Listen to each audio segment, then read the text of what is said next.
আমি সাগর শহীদ জিন্দানি এখন দরবেশ আনোয়ার হোসেন ফকির সাহেবের সাথে মাজার নিয়ে এবং যারা গুরু ধরা মানুষ সেই সব ব্যাপারে কিছু আলোচনা করব। তা ইদানিং আমরা দেখতেছি কিছু মাজার বিরোধী লোক যারা এরা মাজার ভাঙচুর করতেছে। তা দরবেশ সাহেব এই ব্যাপারে আপনি কিছু কথা বলেন। আসলে এই দেশে ইসলাম প্রচার করছে ওলিয়া আউলিয়ারা, আর ইসলামকে নিয়ে বাজারজাত করতেছে কতিপয় মোল্লা মুন্সি, যারা ওয়াহাবি, খারেজি, এহেজিদি, এরা ওলি আল্লাহর বিপক্ষে। এই জন্য এরা ওলি আল্লাহর বিপক্ষে চলে গেছে। তারা সমাজে মূল্যায়ন পাচ্ছে না, তাদেরকে তেমন একটা মানুষ লাইক করতেছে না, ভালোবাসতেছে না।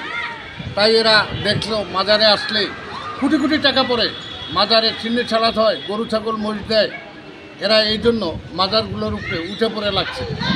আসলে একমাত্র ইসলাম সমগ্র বিশ্বময় ছড়িয়ে দিয়েছে ওলিয়া উলিয়ারা। নবী আজ থেকে 1500 বছর আগে বিদায় নিয়েছে, তাই নবীর পরে আর নবী আসবে না ঘোষণা। বড় পীরানা পীর দস্তগীর শেখ সৈয়দ আব্দুল কাদের জিলানী, মাহবুবের সোবহানী, কুতুবে রব্বানী, ইলাই খাজায় চঞ্জুরি, শেখ মহিউদ্দিন, ওনার উপরে বেলায়েতের ভার। তাই বেলায়েতের এই শিকড়গুলা ওলিয়া আউলিয়ারা প্রচার করেছে সমগ্র বিশ্বময়।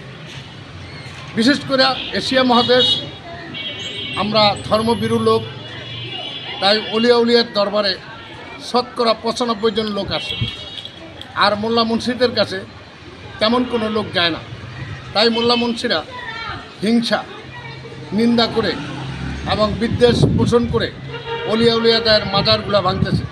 আমি বলবো, ছোট্ট একটা বাংলাদেশ, মুসলমানে কাটাকাটি না করে, মুসলমান হানাহানি না করে, আমরা সেই মনকে পবিত্র করে ওলিয়া উলিয়াদের ভালোবাসা শিখি, ওলিয়া উলিয়াদেরকে শ্রদ্ধা করা শিখি এবং ওলিয়া উলিয়াদের কাছে আমরা আসি।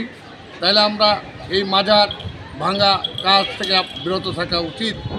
কেন ওলিয়া উলিয়াদের মায়ের দুনিয়ার বাইর এমনভাবে পছন্দ ধরায় দেবে আপনাকে, আপনার পায়ের নিচে দেখবেন একদিন মাটি থাকবে না। শতকরা 95 জন লোক, শতকরা 90 জন লোক, শতকরা 85 জন লোক হইল তরিকার পক্ষে।